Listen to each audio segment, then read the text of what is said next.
ہوتا ہے کہ مذہب تمہارا کون سا ہے، یعنی اسلام. یہاں مذہب اس مطلب میں استعمال نہیں ہو رہا. مذہب سے جس طرح فقہ کی کتابوں میں کہتے ہیں کہ یہاں امام صاحب کا مذہب یہ ہے، امام اعظم ابو حنیفہ کا مذہب یہ ہے، امام شافعی رحمۃ اللہ علیہ کا مذہب یہ ہے، امام مالک رحمۃ اللہ علیہ کا مذہب یہ ہے، امام احمد بن حنبل رحمۃ اللہ علیہ کا مذہب یہ ہے. حالانکہ سب کا مذہب اسلامی ہے، جدا جدا نہیں، لیکن وہاں سب جدا جدا مذہب. تو مطلب یہ ہے مذہب کا کہ اس فقہی فروعی مسئلے میں ایک رائے. تو جس پس منظر میں لفظ مذہب یا اختلاف ائمہ کو بیان کرتے ہوئے لفظ مذہب بولا جاتا ہے، یہ سامنے رکھنا ہے اس بات کو سمجھنے میں. یعنی یہاں لفظ مذہب سے مراد وہ نہیں کہ جس طرح ایک مسلمانوں کا مذہب اسلام اور سکھوں کا اپنا مذہب ہے، یہ اس تناظر میں لفظ مذہب نہیں بولا جا رہا.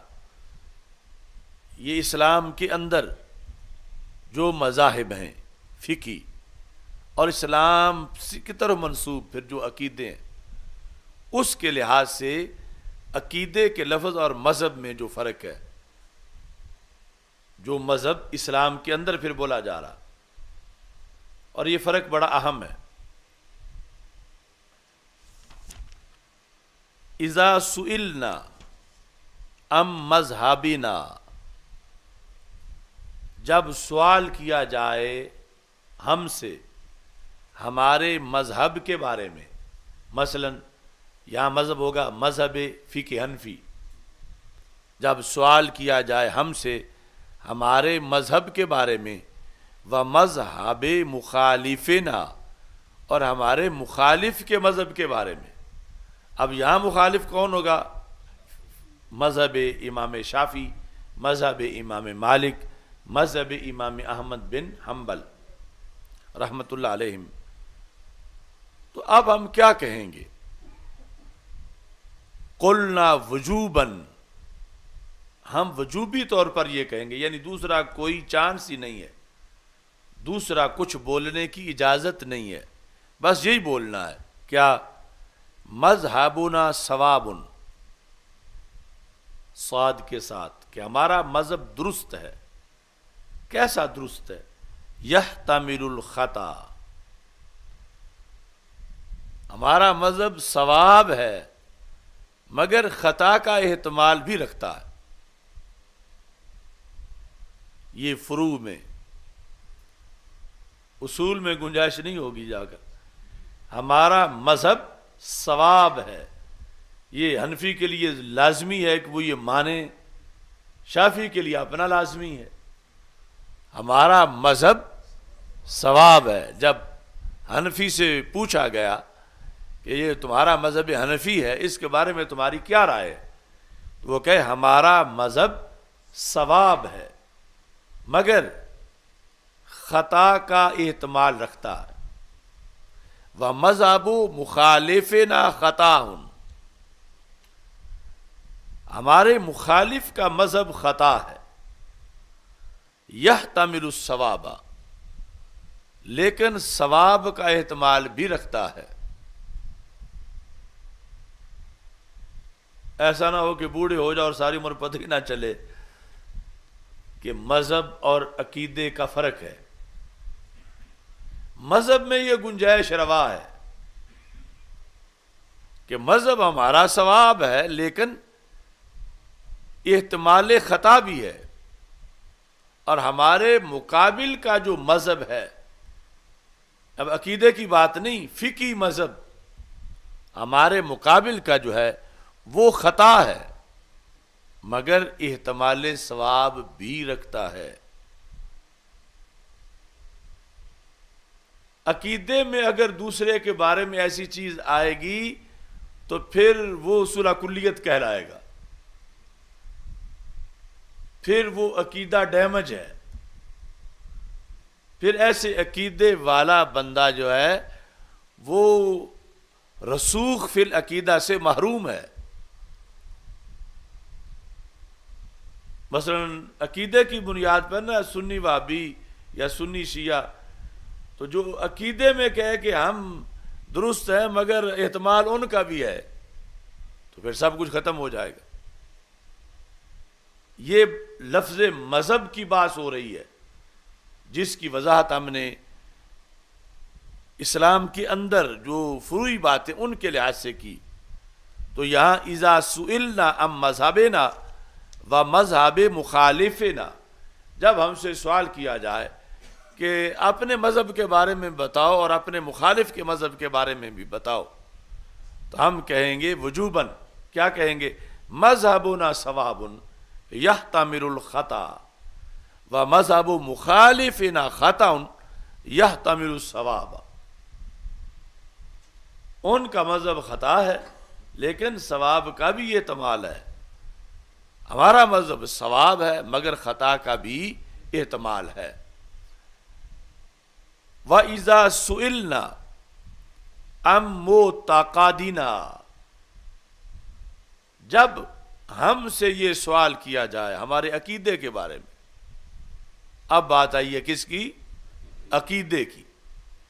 اذا سئلنا عن معتقدنا، ہم سے سوال کیا جائے ہمارے اعتقاد کے بارے میں، ومعتقد خصومنا، اور ہمارے مخالفین کے عقیدے کے بارے میں، ہمارے مخالفین کے عقیدے کے بارے میں، اب کیا کہیں گے؟ قلنا وجوباً الحق ما نحن علیہ، حق صرف وہ ہے جس پر ہم ہیں، حق صرف وہ ہے جس پر، اب یہ نہیں ہوگا کہ کچھ ان کا بھی احتمال ہے، اب یہ الحق ما نحن علینا والباطل ما علیہ خصومنا، باطل وہ ہے جس پر ہمارے مخالف ہیں۔ یہ اب بتائیں گے کہ کس کس سے عقیدے کا اختلاف ہے، لیکن جب عقیدے کے اختلاف کی بات ہوگی وہاں یہ نہیں ہوگا کہ ہم ثواب پر ہیں اور خطا کا احتمال بھی ہے، عقیدے کے مسئلے میں ہوگا الحق ما نحن علیہ، حق بند ہے اس پر جس پہ ہم ہیں، والباطل ما علیہ خصومنا، اور باطل وہ ہے جس پہ ہمارے جتنے بھی خصوم ہیں، یعنی عقیدے سے باہر جتنے بھی ہمارے عقیدے سے باہر لوگ ہیں وہ سب جو ہیں وہ باطل پر ہیں۔ اب پہلے خواہ ہو مالکی، خواہ ہو حنبلی، خواہ ہو شافعی، خواہ ہو حنفی، سب عقیدے میں اہل سنت ہے۔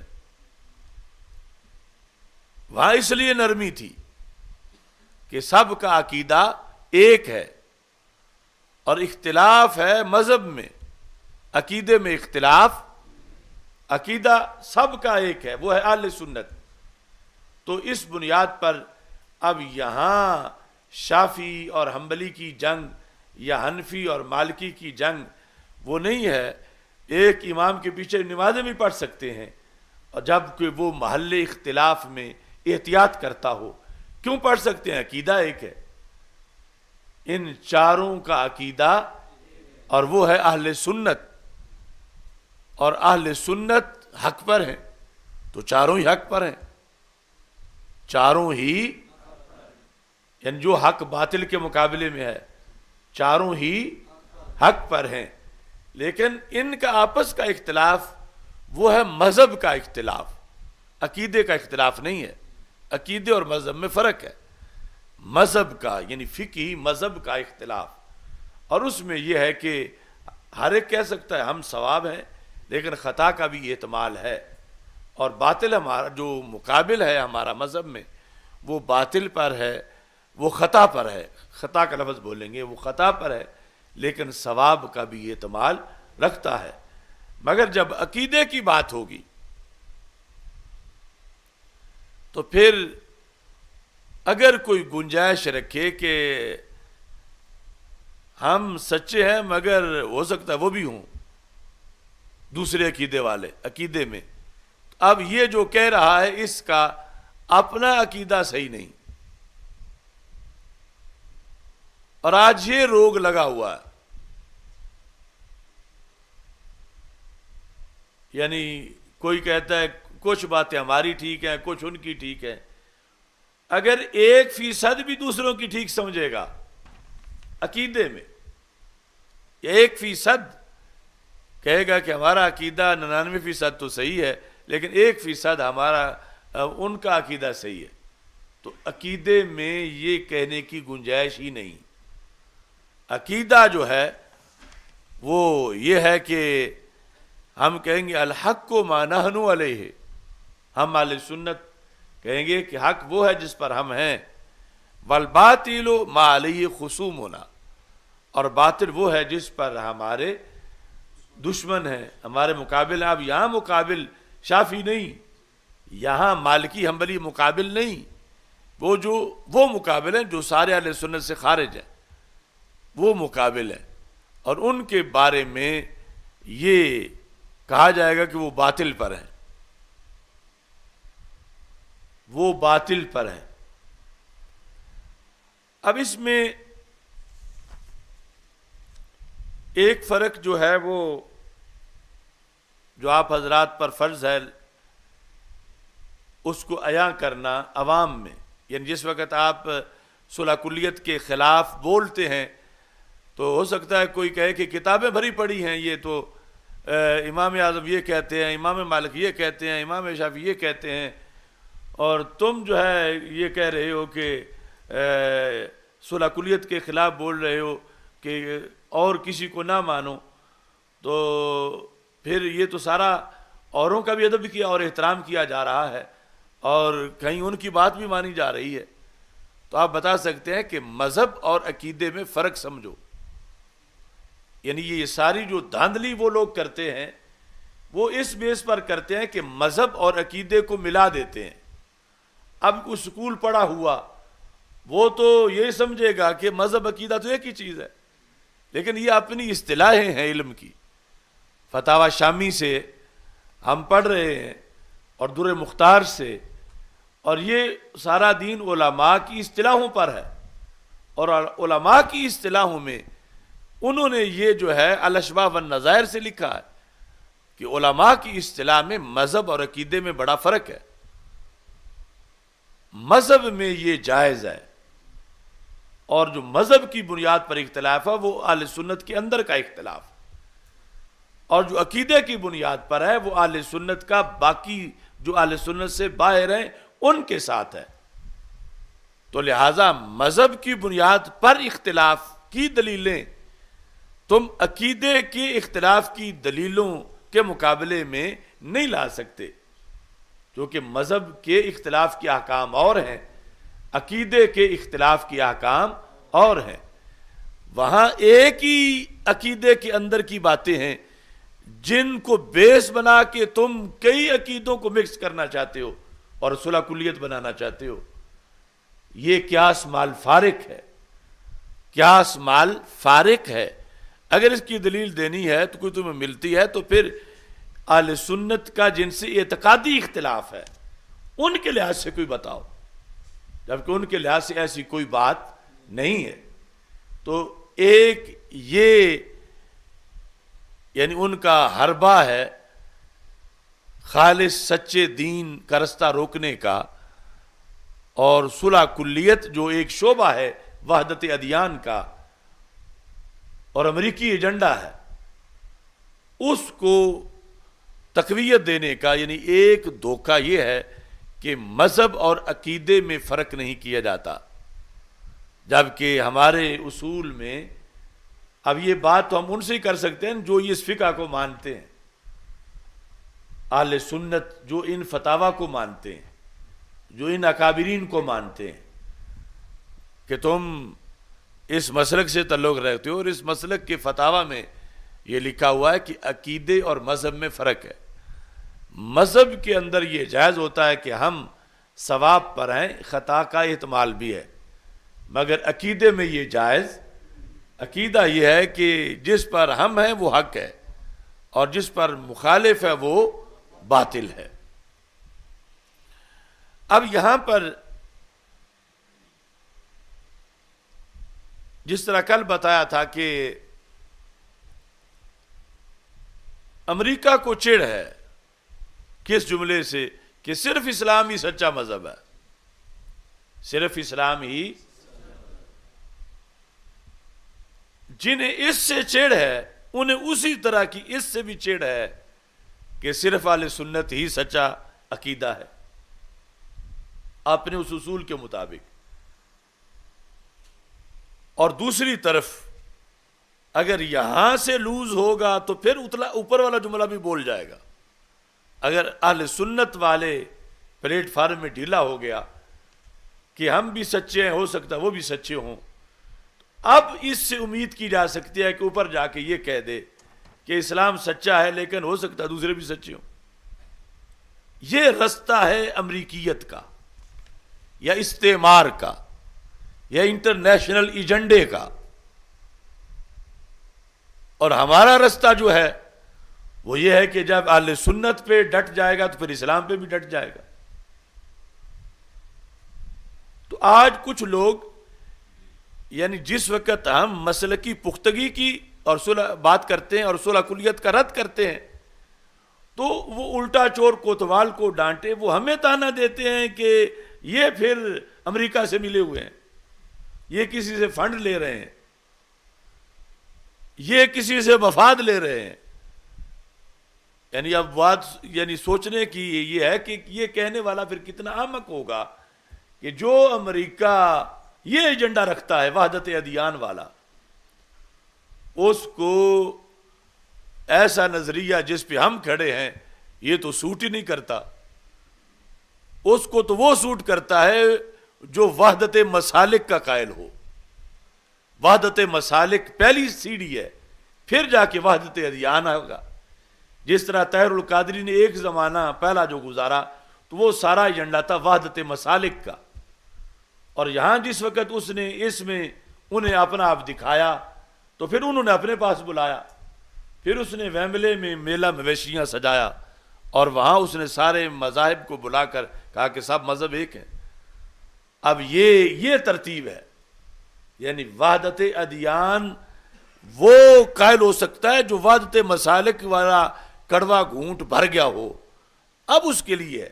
اور جو یہ گھونٹ ہی نہ بھرے وہ تو امریکہ کو ڈبل دشمن لگتا ہے کہ یہ وحدت ادیان کیسے یہ مانے گا جب یہ تو وحدت مسالک نہیں مان رہا.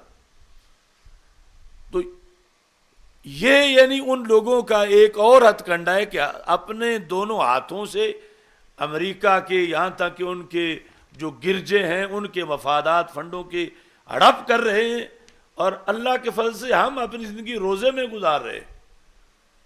اور پھر الٹا وہ ہمارے اثرات زائل کرنے کے لیے تانا ہمیں دیتے ہیں کہ یہ انتشار کی باتیں کر کے کفر کو خوش کر رہے ہیں، یہ امریکہ کو خوش کر رہے ہیں. تو یہ چال یعنی دورے نقصان کی ہے کہ ایک تو وہ ہمارے مذہب کی بنیادیں ہلا رہے ہیں مسلک کی، اور دوسرا یہ کہ جو ہمارا جہاد ہے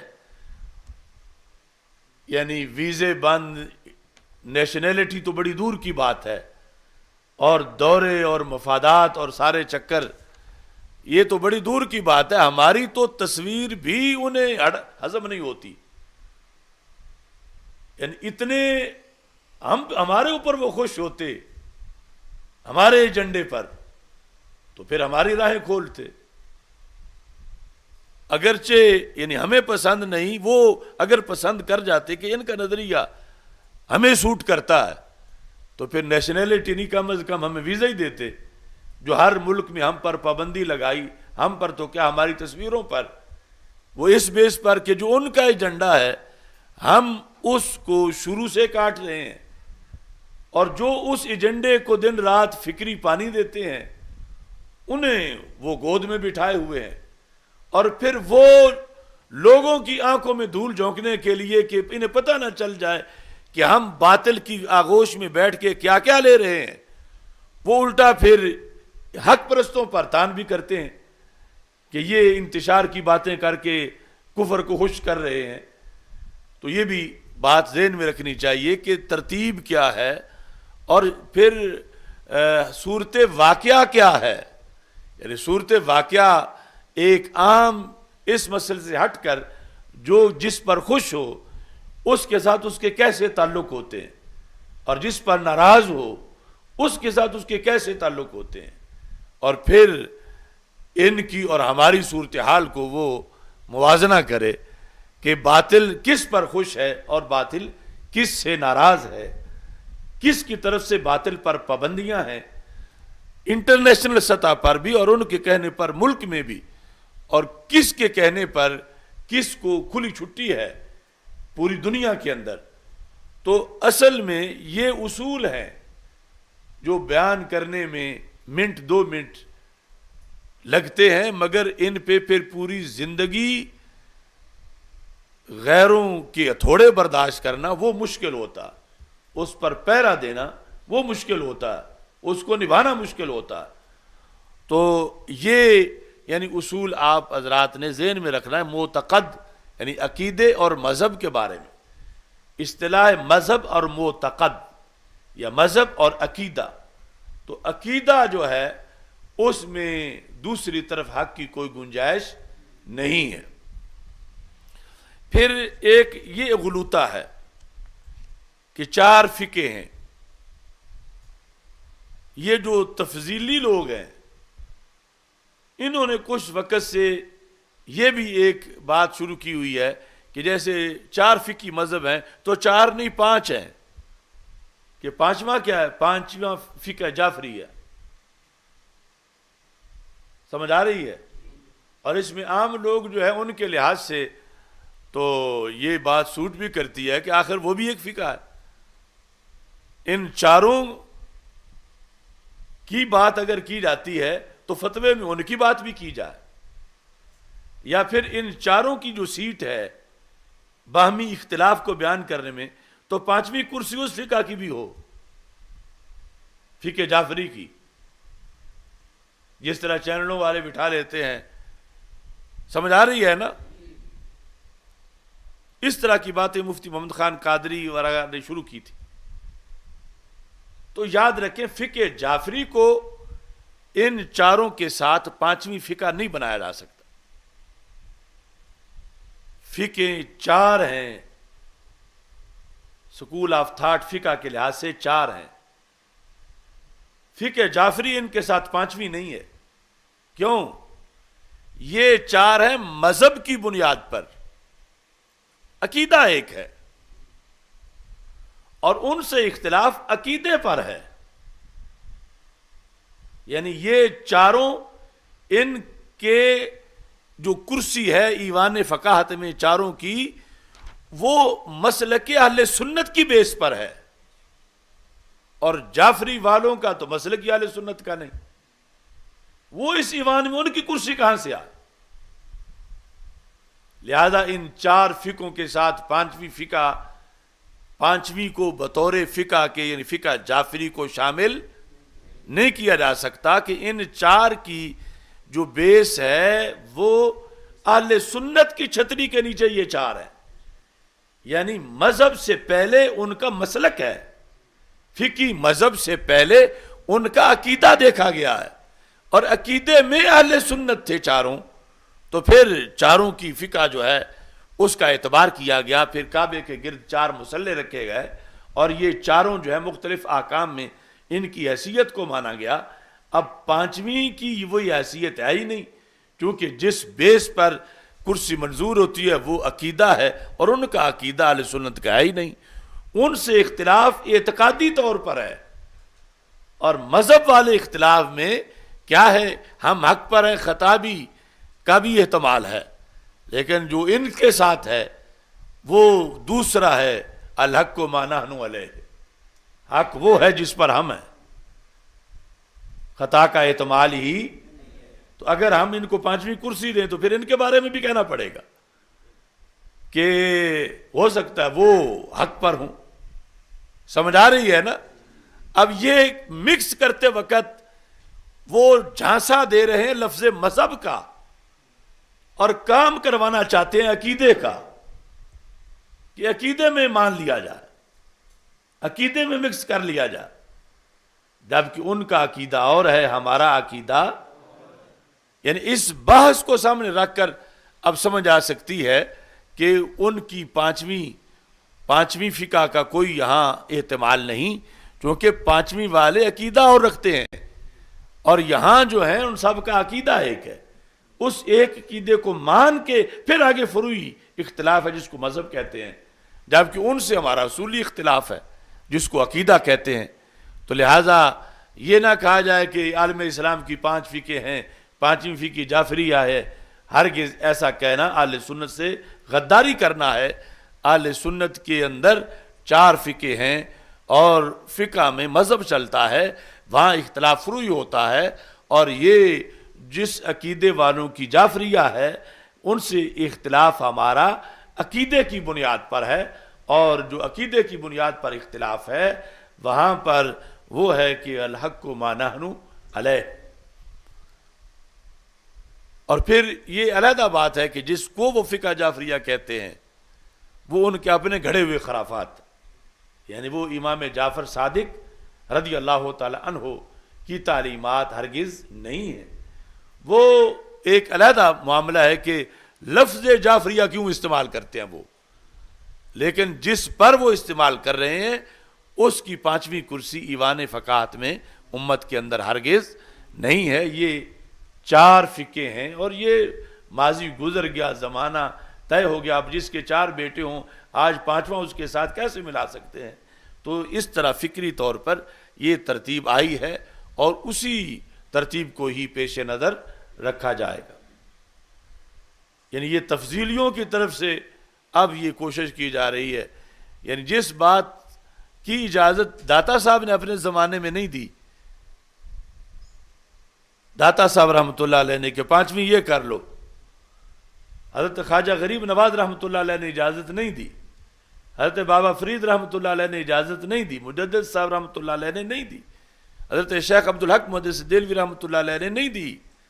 آج یہ وہ 5ویں کرسی لا کر بٹھا کر ساتھ سارے اوپر پانی پھیرنا چاہتے ہیں، چونکہ جب تھوڑی سی بھی گنجائش آ جائے گی کہ کچھ وہ بھی حق پر ہیں تو پھر سب سلسلہ جو ہے وہ درم برم ہو جائے گا. اس واسطے حق کی بقا کے لیے جو حق سب کو چبھتا ہے یہاں سے لے کر امریکہ تک، اس کی بقا کے لیے وہ حق جو اسلام کا اپنا حق ہے، اور ان الدین عند اللہ الاسلام، اس کی بقا کے لیے جد و جہد جو ہے وہ ضروری ہے. باقی یہ تو یعنی جس طرح آپ نے رات کے موضوع میں سنا، یہ فرقہ اور دوسرا ٹولہ قادیانی، یہ تو بالکل آپس میں سیم ہے. عربی والے کہتے ہیں نا سیم ہے، تو بالکل سیم ہے، یعنی ختم نبوت کے انکار میں. اور اس لیے جب ہم کہتے ہیں کہ ہم ان کو بھی ان کی طرح غیر مسلم اقلیت قرار دلوائیں گے، تو پھر ان کو یہ بات خطرے میں لگتی ہے کہ یہ تو ہمیں لے ڈوبے گا، کیونکہ یہ لفظ کسی نے ان کے بارے میں نہیں بولے تھے جو ہم کئی سالوں سے، اب یہ قریب والے سالوں سے بولتے آ رہے ہیں. اور پچھلے سال جو ختم نبوت کا پروگرام تھا اس میں بھی وہ حوالہ جات پیش کیے تھے کہ جو ان کے لفظ ہیں اماموں کے بارے میں، نبیوں کے لفظ جو انہوں نے بولے ہوئے ہیں پرانی کتابوں میں، تو یہ اوپر اس وقت امریکہ کی طرف سے پاکستان کو، وہ جو امریکی مذہبی ادارہ ہے جو کنٹرول کرتا ہے پوری دنیا کو، اس میں جو بھی لیٹر پاکستان کو آتا ہے انگلش میں، اس میں قادیانیوں کے ساتھ ان کا ذکر ضرور ہوتا ہے. یعنی یہ حقیقت وہ بھی سمجھتے ہیں. مسلمانوں کے تو کئی فرقے ہیں نا مسلمانوں میں، تو ہر خط میں قادیانیوں کے ساتھ ان کا ذکر ہوتا ہے، روافض کا، کہ ان پر پاکستان میں بڑی سختیاں ہو رہی ہیں، ان کو حقوق نہیں دیے جا رہے، ان پر تشدد ہو رہا ہے. حالانکہ یہی سب پہ ظلم کر رہے ہیں پاکستان میں یہ دونوں ٹولے بالخصوص، اور ان کو مظلوم بنا کے امریکہ پیش کرتا. کس وجہ سے اس نے انہیں قادیانیوں سے اٹیچ کیا ہوا ہے کہ دین پر حملہ کرنے میں دونوں ایک جیسا کام کرتے ہیں، ان کو ایک جیسا کام دیتے ہیں. یعنی اسلام کی تبدیلی میں بدل جائے، ایکسپائر ہو گیا ہے معاذ اللہ، ادھر مرزا کہ وہ پہلا دین ختم ہوا، یہ نیا دین آ گیا، ادھر یہ کہ رسول پاک صلی اللہ علیہ وسلم کے بعد بھی ایسی صورتحال ہے کہ دین بدلا جا سکتا ہے. 12 لوگ بدلنے کی اہلیت رکھتے ہیں تو یہ ان کو پورا کام دیتے ہیں، اور انہوں نے نچوڑ نکالا ہوا ہے کہ جتنا وہ دیتے ہیں اتنا یہ بھی دیتے ہیں، اور جیسے ان کو پروموٹ کرنا ایسے ان کو بھی کرنا اس ملک کے اندر، کہ ان کے ذریعے پھر خاتمیت محمدی صلی اللہ علیہ وسلم کا انکار کر کے پھر آگے نئے فتنے جو ہیں وہ کھڑے کیے جا سکتے۔ تو یہ پھر آگے انہوں نے ٹوٹ چھوڑے ہوئے ہیں 5ویں کرسی کے لیے اور اس طرح کی صورتحال بنانے کے لیے۔ تو پورے دین کا تحفظ ان خطوط پر ہے، اللہ کے فضل سے اپنے ائمہ کی ہدایات پر جن کو ہم لے کے چل رہے ہیں، اس کی وجہ سے دین اسلام ان الدین عند اللہ الاسلام، اور اندرونی محاذ پر اہل سنت و جماعت یہ تحفظ کی دلیل ہے۔ چلو جی، الحمدللہ رب العالمین والعاقبۃ للمتقین والصلاۃ والسلام علی رسولہ الکریم، استغفر اللہ لا الہ الا اللہ وحدہ لا شریک لہ، لہ الملک ولہ الحمد وہو علی کل شیء